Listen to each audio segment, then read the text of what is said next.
En Canadá ya hay todo un boicot para dejar a un lado los productos hechos en Estados Unidos y consumir más los productos locales y hasta los de México, una medida que ya generó un impacto negativo para las importaciones de Estados Unidos a Canadá. La historia comenzó con un decreto inesperado desde el despacho Oval. Donald Trump estampó su firma en una orden ejecutiva que buscaba redefinir las reglas del comercio con Canadá. Con frases cortantes aseguró que Estados Unidos no necesitaba autos canadienses, ni su energía, ni nada que proviniera de su vecino del norte. El mensaje fue tan agresivo como simbólico. La Casa Blanca ya no veía a Canadá como un aliado confiable, sino como un competidor a neutralizar. Lo que parecía solo un gesto político pronto desató una cadena de consecuencias económicas y diplomáticas que pocos habían previsto. El golpe fue inmediato y global. Varios servicios postales europeos, entre ellos los de Alemania, Dinamarca, Suecia e Italia, anunciaron que suspenderían el envío de mercancías hacia Estados Unidos. La medida fue explicada con tecnicismos logísticos, pero detrás de esa decisión se escondía un mensaje claro: el mercado estadounidense comenzaba a ser visto como riesgoso, caro y poco confiable. En un mundo interconectado, la imagen de Estados Unidos como destino de negocios sólidos se resquebrajaba a una velocidad alarmante. Las reacciones no se limitaron a Europa. Desde Brasil hasta Japón, pasando por países del Golfo Pérsico, comenzaron a escucharse murmullos de descontento y llamados a diversificar contratos comerciales. Aquello que durante décadas se había considerado incuestionable, que las grandes corporaciones y gobiernos preferirían siempre a los proveedores estadounidenses, dejó de ser una certeza. El símbolo de calidad, innovación y poder que representaba la etiqueta Made in Estados Unidos empezó a verse sustituido por tres nuevas palabras: poco confiable, inseguro e insostenible. Mientras las empresas norteamericanas luchaban por justificar precios más altos, retrasos en entregas y cambios arbitrarios en las condiciones de sus contratos, Canadá se movía con sigilo y astucia para ocupar el vacío. Lo que en apariencia era solo un ajuste en la cadena de suministros, en la práctica se convirtió en un terremoto cultural y económico. Canadá no solo ofrecía alternativas más baratas o más rápidas, ofrecía confianza, transparencia y estabilidad. El cambio de percepción fue brutal en América Latina, especialmente en Brasil, donde los consumidores comenzaron a notar algo diferente en los supermercados. Productos icónicos como Pringles o las galletas Oreo desaparecieron de los estantes principales, sustituidos por marcas canadienses que, en cuestión de un trimestre, ya ocupaban más del 40% del espacio de exhibición. El golpe para Kellogg's fue devastador. Solo en Brasil, sus ingresos cayeron un 16% en un año. Para los clientes locales, la lógica era simple: los productos canadienses llegaban a tiempo, eran más claros en su origen y cumplían con regulaciones que se alineaban mejor con las exigencias modernas. No era un tema de sabor ni de nostalgia. Era una cuestión de confianza. El mercado latinoamericano, dominado durante décadas por marcas estadounidenses, comenzaba a reorganizarse en torno a la fiabilidad y la transparencia. Y la lección era dolorosa: si Estados Unidos podía perder Brasil, el corazón del consumo regional, ¿qué significaba eso para su futuro como potencia comercial global? El golpe también se hizo evidente en Australia.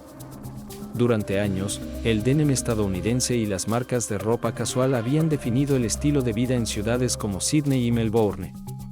Pero en cuestión de meses, la balanza se inclinó. Canadá irrumpió con fuerza en el sector textil y registró un aumento del 28% en sus ventas en las principales urbes australianas.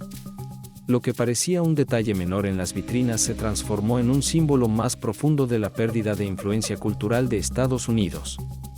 El país que antes imponía tendencias ahora veía como otro vecino del hemisferio norte le arrebataba espacios en el imaginario global. Y mientras esto sucedía en los supermercados y las tiendas de moda, los mercados financieros comenzaron a reaccionar con nerviosismo. Los contratos que antes parecían inquebrantables con firmas estadounidenses ahora eran vistos como un riesgo. Bruselas, Berlín y Tokio empezaron a preguntarse si había llegado la hora de establecer nuevos acuerdos que no dependieran de Washington. Lo que empezó como un movimiento defensivo para blindar la economía estadounidense se convirtió en un boomerang que debilitaba su credibilidad en cada rincón del planeta.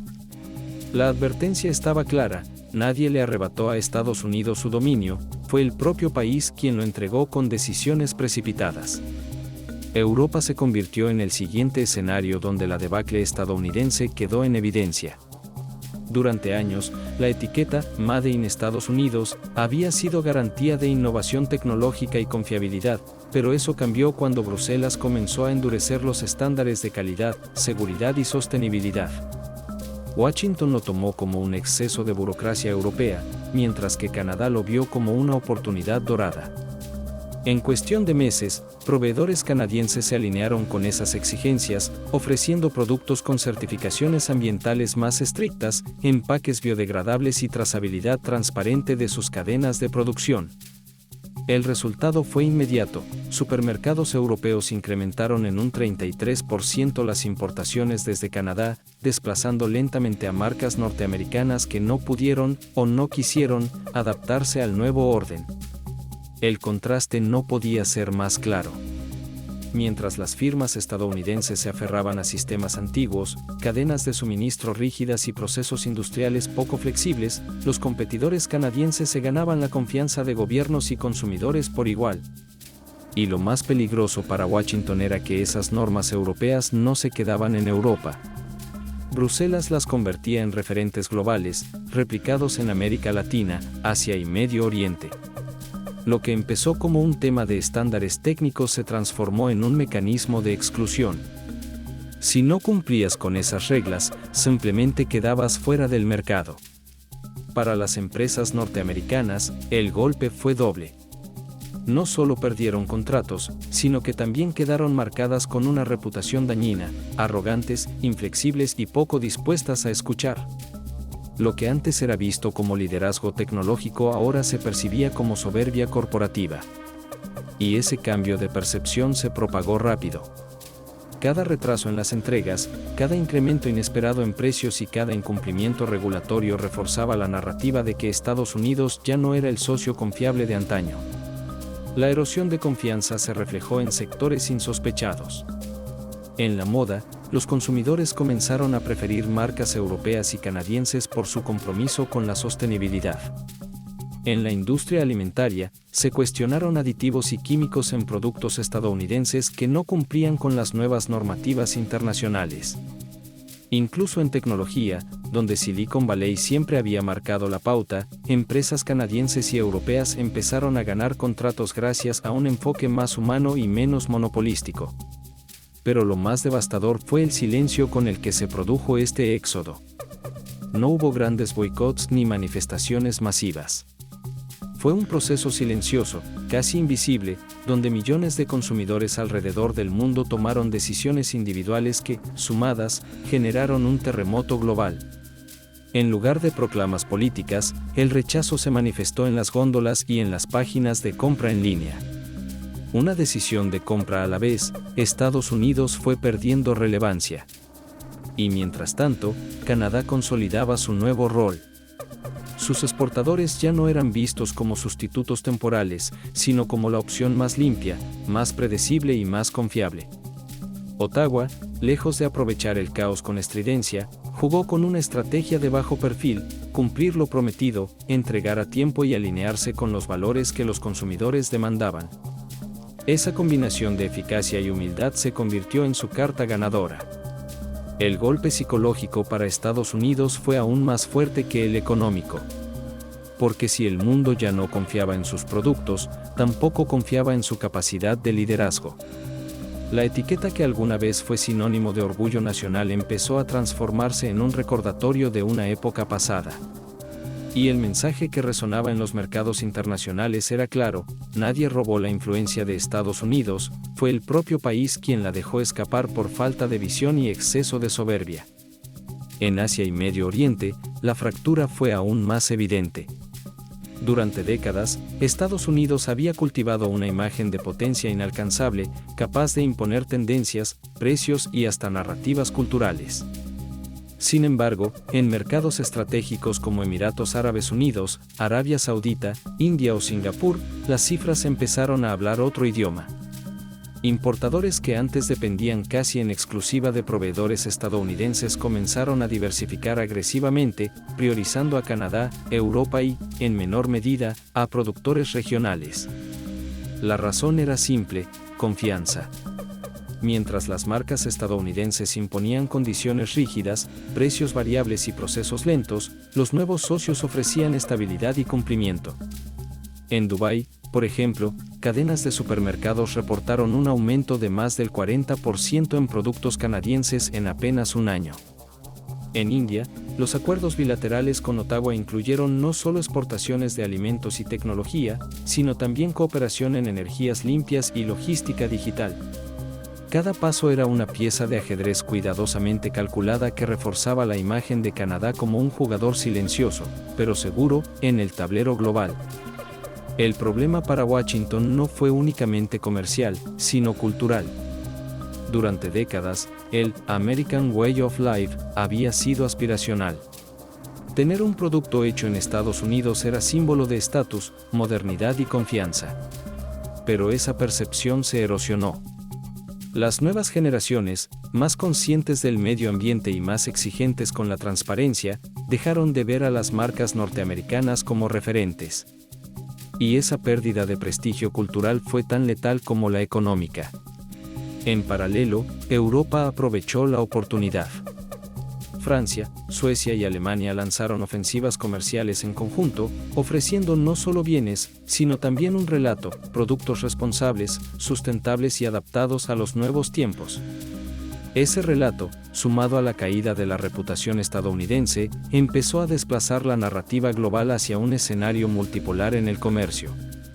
Por primera vez en más de un siglo, Estados Unidos ya no era el eje, sino una pieza más en un rompecabezas más amplio. Lo más irónico es que esta caída no fue provocada por enemigos declarados. No fue Rusia, ni China, ni ningún boicot organizado lo que debilitó la influencia estadounidense. Fue un cúmulo de errores internos, políticas proteccionistas que encarecieron sus productos, corporaciones aferradas a viejas prácticas y una incapacidad para leer hacia dónde se movían los consumidores del siglo XXI. Estados Unidos perdió no porque alguien lo venciera, sino porque se negó a evolucionar. El cierre llegó de la forma más dolorosa: el silencio. Ese silencio en las fábricas cerradas de Michigan y Ohio, en las cadenas de montaje paralizadas, en los barrios donde antes reinaba la prosperidad industrial y ahora sobrevuelan carteles de "se vende". El silencio de los supermercados en América Latina, donde los productos estadounidenses desaparecieron de los estantes, reemplazados por alternativas más confiables. El silencio en los foros internacionales donde, en lugar de liderar, Washington pasó a justificar y a la defensiva. Y en ese silencio, un nuevo actor se consolidaba. Canadá dejó de ser visto como el socio menor de Norteamérica para convertirse en un proveedor confiable en el comercio global. Europa aprovechó para reposicionarse como referente en estándares de calidad y sostenibilidad. Asia y Medio Oriente reafirmaron que la diversificación era el camino. Todos aprendieron una lección: nadie necesita depender de un solo gigante. La pregunta que queda flotando es demoledora: ¿qué significa para el mundo cuando el país que alguna vez fue sinónimo de innovación, calidad y liderazgo cultural empieza a ser percibido como obsoleto? No fue una derrota militar ni un colapso financiero lo que puso en jaque a Estados Unidos.